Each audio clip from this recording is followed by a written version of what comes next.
అంబేద్కర్ గారి 135వ జయంతిని పురస్కరించుకొని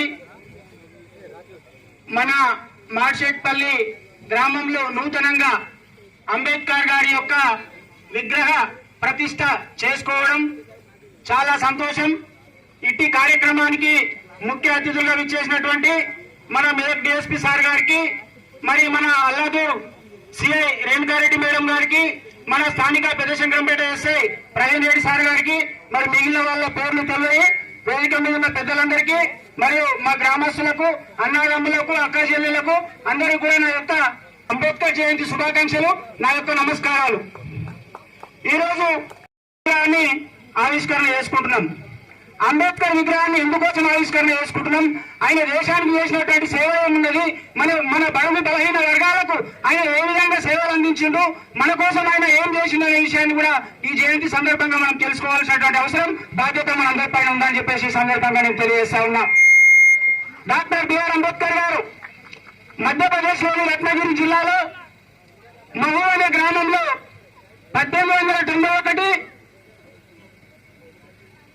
భీమాబాయ్ మరియు రామ్జీ మాలోజీ సక్పాల్ అనే దంపతులకు జన్మించడం జరిగింది. అంబేద్కర్ గారి తల్లిదండ్రులకు ఈయన కంటే ముందు 13 మంది ఉన్నారు. పట్నాలో సంతానంగా మన అంబేద్కర్ గారు జన్మించడం జరిగింది. మరి అంబేద్కర్ గారు 6 సంవత్సరాల వయసు ఉన్నప్పుడే వాళ్ళ మాతృమూర్తి భీమాబాయ్ మరణించడం జరిగింది. తదనంతరం తండ్రి సంరక్షణలో మధ్యప్రదేశ్ లోని మెట్రికులేషన్ వరకు చదివి ఉత్తీర్ణుడైండు.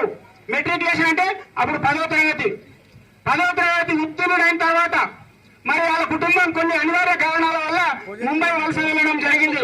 ముంబైలోని కళాశాల విద్యను అభ్యసించిండు. తదనంతరం ముంబైలో కళాశాల విద్యను అభ్యసించిన తర్వాత ఆయనకు చిన్న వయసులోనే 17 సంవత్సరాలు ఉన్నప్పుడే వాళ్ళ తండ్రి గారు ఆయనకు వివాహం చేయడం జరిగింది రమాబాయి గారితో. మరి రమాబాయి గారి వయసు కూడా అప్పుడు 13 సంవత్సరాలే. మరి ఆయన వివాహం అయిన తర్వాత కూడా చదువు కొనసాగించిండు.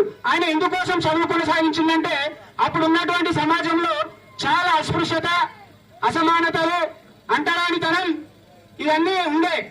ఆయన స్కూళ్లకు వెళ్లి చదువుకునేటప్పుడు కూడా ఆయనకు ఎన్నో అవమానాలు ఎదురైనాయి. వీటన్నింటిని చూసి చలించి మరి నేను దీని రూపుమాపాలంటే దీనికి ఒకటే మార్గం, ఏకైక మార్గం విద్య అని చెప్పేసి విశ్వసించి ఆయన పెళ్ళైన తర్వాత కూడా ఆయన పై చదువులు చదువుకున్నాడు. మరి పై చదువులు చదివిన తర్వాత 1913-12లో అమెరికాలోని కొలంబియా యూనివర్సిటీ నుంచి పిహెచ్డి చేసిండు. మరియు లండన్ వెళ్లి న్యాయశాస్త్రంలో పట్టా పొందిండు. ఎందుకు మరి ఇంత చదువు చదివిండు? ఇంత చదువు చదివితే ఆ రోజుల్లో అంత చదువు చదివినప్పుడు అక్కడ వేరే దేశాలలోనే ఆయనకు జాబులు వస్తుండే, పెద్ద జాబ్ ఉంటుండే, ఆయన పెద్ద ఉద్యోగం వస్తుండే. కానీ ఆయన చిన్ననాటి నుంచి సమాజంలో జరుగుతున్నటువంటి అసమానతలు చూసింది కాబట్టి ఈ అసమానతలను రూపుమాపాలంటే నేను ఒక్కరిని బాగుంటే కలవాలి, యావత్ భారతదేశం కూడా బాగుండాలి, పేద ప్రజలు ఉన్నారు కాబట్టి వాళ్ళందరికీ న్యాయం జరగాలనేటువంటి ఉద్దేశంతో మళ్ళీ ఆయన మన భారతదేశానికి తిరిగి రావడం జరిగింది.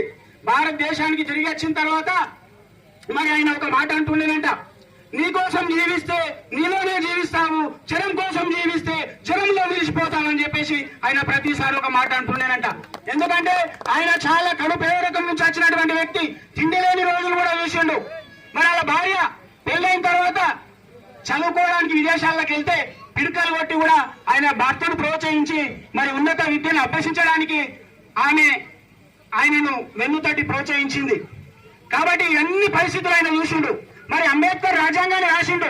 అంబేద్కర్ రాజ్యాంగం వల్ల మనకేం లాభం ఉందని చెప్పేసి కొంతమందికి అనుకుంటుండొచ్చు. ఈ రోజు మన తెలంగాణ రాష్ట్రం ఏర్పాటైంది. భారత రాజ్యాంగంలో అంబేద్కర్ గారు 3వ అధికరణ ఆర్టికల్ 3 పెట్టింది కాబట్టి చిన్న రాష్ట్రాలు ఏర్పడాలని చెప్పేసి చెప్పడం జరిగింది. ఆర్టికల్ 3ను అంబేద్కర్ గారు పొందుపరచడం వల్లనే ఈ రోజు తెలంగాణ రాష్ట్రం ఏర్పాటైంది. ఆ రాజ్యాంగం ప్రకారం మరి అసెంబ్లీలో తీర్మానం పెడితే ఈ రోజు మన తెలంగాణ రాకపోవు. అసెంబ్లీ తీర్మానం అవసరం లేకుండా పార్లమెంట్ లో తీర్మానం చేస్తే రాష్ట్రాలు ఏర్పాటు చేసుకోవచ్చని ఆనాడు 60-70 ఏళ్ల కిందనే అంబేద్కర్ గారు రాజ్యాంగంలో పొందుపరిచింది కాబట్టి ఈ రోజు తెలంగాణ రాష్ట్రం మనకు వచ్చింది. లేకపోతే అసెంబ్లీలో తీర్మానం పెట్టే అవకాశాలు ఉంటే ఈ రోజు మనకు ముందు చూపుతోటి రాజ్యాంగం రాసింది కాబట్టి ఈ రోజు మనం మన తెలంగాణ మన రాష్ట్రాన్ని మనం తెచ్చుకున్నాం, మన నిధులు మనం తెచ్చుకుంటున్నాం, మన రాష్ట్రాన్ని మనం అభివృద్ధి చేసుకుంటున్నాం. దీనికి కారణం అంబేద్కర్ అని చెప్పేసి ఈ సందర్భంగా నేను తెలియజేస్తా ఉన్నా. మరి అంతేకాకుండా మరి తెలంగాణ వచ్చిన తర్వాత కూడా మన తెలంగాణ రాష్ట్రంలో మనం అంబేద్కర్ గారిని స్మరించుకోవాలనే ఉద్దేశంతో హైదరాబాద్ నడి ఒడ్డున ట్యాంక్ బండ్ పక్కన ప్రపంచంలో ఎక్కడ కూడా లేనటువంటి, భారతదేశంలో ఎక్కడ కూడా లేనటువంటి 125 అడుగుల అంబేద్కర్ విగ్రహాన్ని ఏర్పాటు చేసుకున్నాం. అది మన తెలంగాణ రాష్ట్రానికే దక్కింది, అది మనకే దక్కింది అని చెప్పేసి సందర్భంగా నేను తెలియజేస్తా ఉన్నా. అంతేకాకుండా మరి అంబేద్కర్ విగ్రహమే కాకుండా రాష్ట్ర ముఖ్యమంత్రి ఉండేటటువంటి సచివాలయాన్ని కూడా మనం అంబేద్కర్ పేరుతోటి ఆ రాష్ట్ర సచివాలయాన్ని అంబేద్కర్ పేరు మీద మనము చేసుకున్నామని చెప్పేసి సందర్భంగా తెలియజేస్తూ, మరి మిత్రులారా ఈ రోజు మనందరం కూడా అంబేద్కర్ ఆశయాలకు అనుగుణంగా పనిచేయాలి, అంబేద్కర్ బాటలో నడవాలి. అంబేద్కర్ ఒకటే చెప్పిండు, బోధించు, సమీకరించు, పోరాడు. ఈ 3 ఉంటేనే మనం ముందుకు పోతాం, మనము అభివృద్ధి చెందుతాం. అంబేద్కర్ అందరివాడు కొందరివాడు కాదు. ఆయన ఎస్సీ, ఎస్టీ, బీసీ, మైనారిటీ అన్ని కులాల కోసం, అన్ని రంగాల కోసం కూడా ఆయన కష్టపడ్డాడు.